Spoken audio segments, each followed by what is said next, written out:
Hari ini siapa yang tidak hadir? Semua. Hari ini kita akan masuk ke materi baru, yaitu tentang teknik titrasi.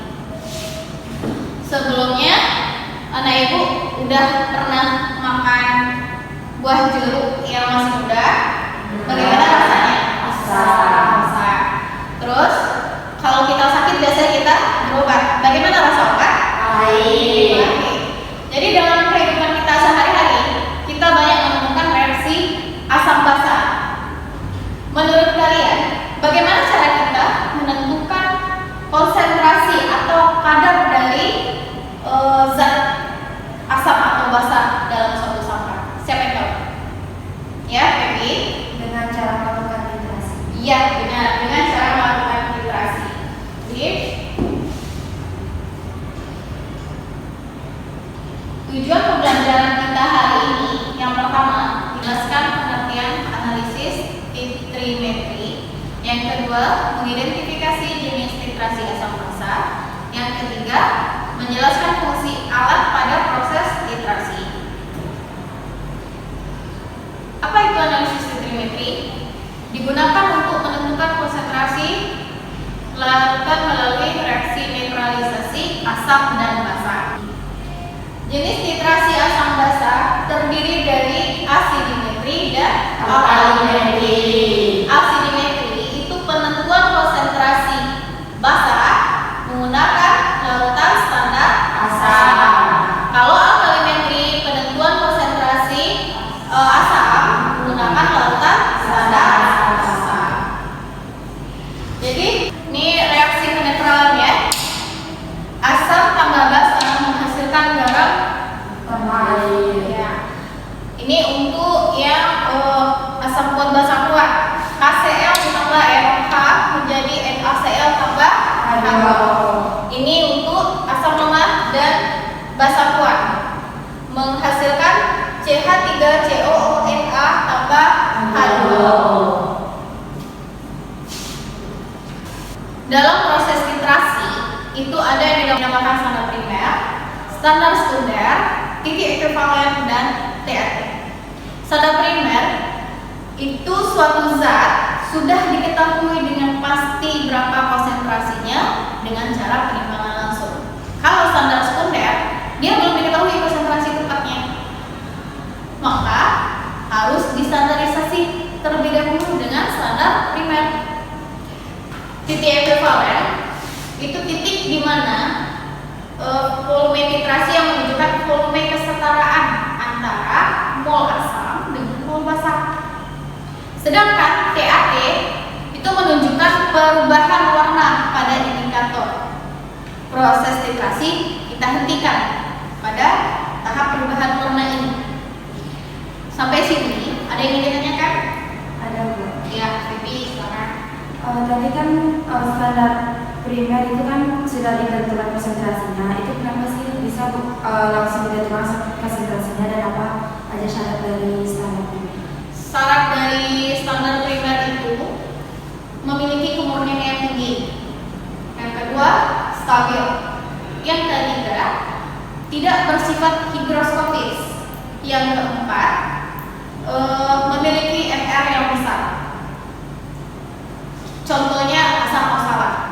Jadi nanti pada titrasi alkalimetri kita menggunakan standar primernya asam oksalat, standar sekundernya NaOH.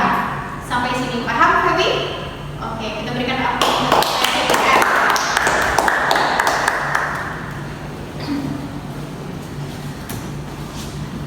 Nanti kita akan melakukan percobaan titrasi. Setelah melakukan percobaan titrasi, akan ada responsi. Sampai sini ada yang ingin ditanyakan? Tidak. Oke, kita lanjut dengan percobaan titrasi ya. Perhatikan semuanya ya. Ini rumus molaritas, ini rumus normalitas. Bedanya ini pakai MR, ini BE. BE sama dengan MR per N. Ya. Jadi pas kita melakukan titrasi nanti hitung dulu berapa larutan NaOH 0,1 N yang akan dibuat? Berapa konsentrasi asam oksalat yang akan ditimbang? Nah, perhatikan ini ya, ini buret. Isi buret ini adalah larutan standar sekunder nanti. Di dalam elemen yang berisi larutan standar primer. LKPD sudah Ibu berikan. Silakan lakukan proses titrasi sesuai dengan langkah kerja yang ada di LKPD. Silakan.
Udah nampak kan TAT-nya?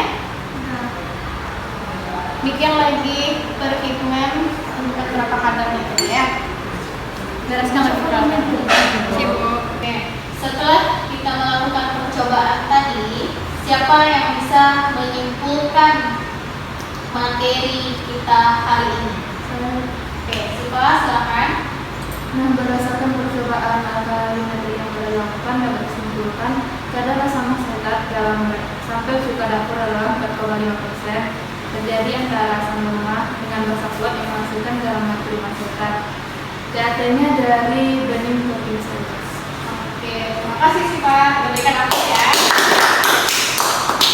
Sekarang kita masuk ke responsi.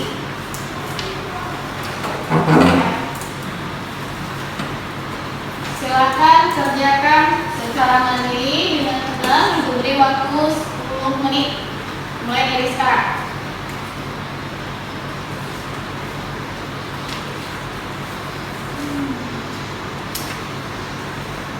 Waktunya sudah habis, silakan dudukkan.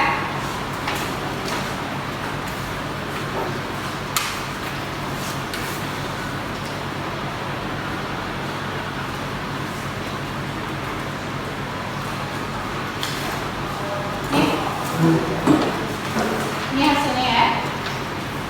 Bagi yang mendapatkan nilai di bawah KKN dan 5, berarti remedial. Kita lakukan remedial minggu depan. Silakan dipelajari kembali materi ini di rumah, pahami bagaimana konsep perhitungan